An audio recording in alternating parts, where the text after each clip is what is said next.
तैयार किए जाते हैं, ना कि अगुए पैदा होते हैं। सो मैंने आपको ऊपर सिखाया सबसे शुरू में कि सेवा की बुलाहट परमेश्वर देता है, ना कि कोई व्यक्ति अपने योग्यता से लेता है।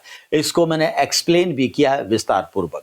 नेक्स्ट मैंने आपको पॉइंट सिखाया, दीनता कामों से और बोलचाल से प्रकट होती है, ना कि सिर्फ बातों ही से। दीनता जो है व्यक्ति के अंदर दोनों चीजों, दोनों पहलुओं को लेकर चलती है। बात कर रहे हैं आप, काम भी कर रहे हैं दीनता के। प्रभु यीशु मसीह ने कहा, तुम मुझे प्रभु कहते हो, तुम मुझे गुरु कहते हो, मुझे टीचर कहते हो और मेरा आदर करते हो, मुझे मसीहा कहते हो। कह रहा हाँ जी कहते हैं। तो देखो मैंने गुरु टीचर होकर के भी तुम्हारे पैर धोए हैं। तो ये क्या है? दीनता ना सिर्फ बातों से बल्कि शरीर से, कामों से भी दिखती है। हालेलुया। उसके बाद हमने पत्रस की पत्री में से सीखा कि अधीन और दीन बने रहने की क्या क्या बेनिफिट्स है। पत्रस की पत्री में हमें दीन और अधीन बने रहना है, यह परमेश्वर का आज्ञा है हमारे लिए। नेक्स्ट मैंने आपको सिखाया था, नेक्स्ट पॉइंट उसका, कि जो अगुओं की, लीडर्स की जो योग्यता है, लीडर्स की योग्यता कि चर्च के अंदर या किसी भी ऑफिस के अंदर जो योग्यता है क्या होती है, उसके बारे में तो हम चर्च की योग्यता के ही बारे में सीखेंगे, बाकी दूसरे संसारिक योग्यता के बारे में नहीं, क्योंकि आप सब जानते हैं उन बातों को। तो मैंने आपको पहला तीमुथियो 3:1 से पढ़ा था कि चर्च के अंदर जो लीडर्स होते हैं, जो एल्डर्स होते हैं, डिकन होते हैं, अशर्स होते हैं, क्वायर होती है, और जो भी मीडिया में, प्रोटोकॉल में जो भी सहायता करते हैं चर्च के अंदर, वो कैसे स्वभाव के होने चाहिए।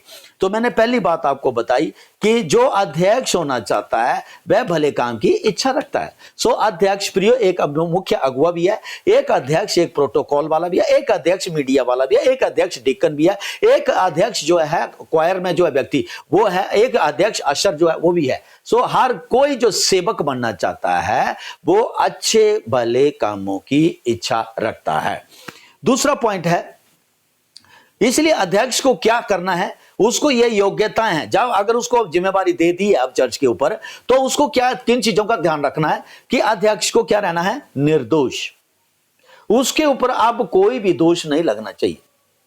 अब उसका ऑर्डिनेशन हो चुका है, अब वो अपने जीवन को वचन, प्रार्थना, संगति, शिक्षाओं में और परमेश्वर के साथ चाल चलन में, आज्ञा मानने में बनाए रखे। ऑलराइट।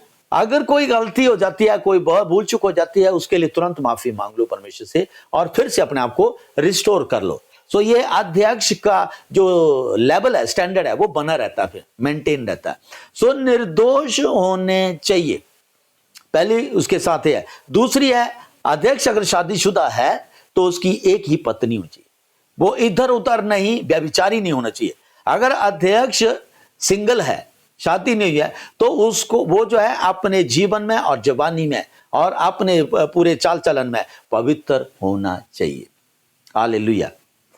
नेक्स्ट है, अध्यक्ष जो है सुशील होने चाहिए, संयमी होने चाहिए, सभ्य होने चाहिए, डिसिप्लिन होने चाहिए और पहुनाई करने वाले, मेहमान नवाजी करने वाले, ये उनके अंदर योग्यता होनी चाहिए और सिखाने में निपुण होने चाहिए। सो जो भी चर्च के अंदर सेवा करना चाहता है, चर्च के अंदर अगुवाई करना चाहता है, तो वो व्यक्ति आधा ज्ञान लेकर के नहीं खड़ा हो सकता चर्च के ऊपर, चर्च पे, इसीलिए क्योंकि चर्च एक परमेश्वर की पवित्र कलीसिया है और उस कलीसिया के ऊपर जो अध्यक्ष होता है वो पवित्र आत्मा के मुंह बोलने से ही बोलता है, पवित्र आत्मा के कहने से ही बात करता है। सो वो व्यक्ति के अंदर, जो भी व्यक्ति है चर्च का मेंबर है और वो अब सेवा में हेल्प कर रहा है, सहायता कर रहा है चर्च के अंदर, उसको वचनों में और वचनों के प्रकाशनों में, बाइबल क्या कहती है, बाइबल के हर चैप्टर के अंदर जो है उसको प्रकाशन जो है, ज्ञान जो है पता होना चाहिए कि कहां पर क्या लिखा है। हम रेफरेंस बोलते हैं, तुरंत आपको पता होना चाहिए कि फलानी जगह पर पास्टर जी ने कहा पहला कुरिन्थियों उसका 13 अध्याय उसकी 14 है, तो आपको पता है कि पहला कुरिन्थियों 13 अध्याय 14 आयत जो है वो नए नियम की किताब है। हालेलुया। सो आप तुरंत वहां जाएंगे, सीधा निकालेंगे, ये क्या है, आपको ज्ञान है बाइबल का। लेकिन अगर आपको पता ही नहीं तो हम क्या कहते हैं, पहला कुरिन्थियों 13 अध्याय 14 ये नए नियम की किताब। तो सोचिए बोला वो अध्यक्ष कैसे शिक्षा दे पाएगा फिर। सो इसीलिए अध्यक्ष को बाइबल फिंगर टिप्स पे होनी चाहिए।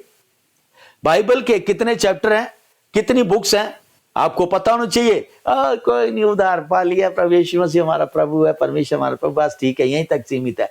कितने चट क्या लेना पता हमने, बस स्वर्ग जाएंगे बस। इससे नहीं स्वर्ग जाएंगे, ध्यान रखना। ये ज्ञान आपके लिए है ताकि आप इस मसीह जीवन को और ज्यादा परिपक्व और दूसरों के लिए आशीष का कान बने रहें। नहीं तो प्रार्थना करवाने वाले विश्वासी बने रहेंगे। सीएफटी चर्च के अंदर ऐसा नहीं। आज आप देख रहे हैं प्रियो, इस चर्च के अंदर आज 253 दिन हो गए। अगर अब नहीं हमारे लोगों ने प्रार्थना करना सीखा होगा तो मैं नहीं समझता कब सीखेंगे। अगर अब नहीं प्रार्थना करना सीखा होगा तो हम प्रार्थना करना, मैं प्रार्थना करता हूं आपके सामने, वचन पढ़ता हूं, वचन को समझाता हूं, फिर मैं उसके आधार पे प्रार्थना लीड करता हूं। यह क्या है, मैं आपको नमूना दिखा रहा हूं। दिखा इसलिए नहीं रहा कि मुझे आती है प्रार्थना, वचन आता है और मैं पढ़ता हूं इसलिए नहीं, मैं इसलिए दिखा रहा हूं कि तुम मुझे देखो, तुम मुझे देख करके कैसे कर रहा हूं, किस जलन से कर रहा हूं, वही जलन आप अडॉप्ट करो और उसी को ही पर जब तुम्हें मौका दिया जाए सेवा करने का प्रार्थना में, वैसे ही करो। तब आप ये नहीं करें कि ओ प्रभु धन्यवाद, पास्टर जी तो बहुत जोर से बोलते हैं और मैं धन्यवाद प्रभु Yeshu, hallelujah hallelujah hallelujah, thank you Lord, hallelujah thank you master. नहीं, ये तो मैंने सिखा ही नहीं प्रार्थना से करना। मैंने पहले कहा, जब भी प्रेयर में आते हैं लेबर रूम में जाते हैं। हम कहां जाते हैं?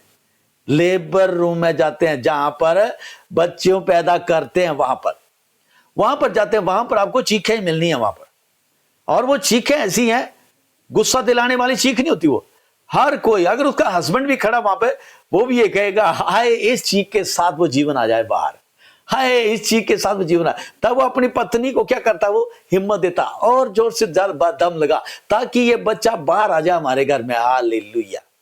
वहां पर आदमी जो है अपनी पत्नी को डांटता नहीं है कि ये क्यों चिल्ला रही है तुम, है तुझे सुनता नहीं है।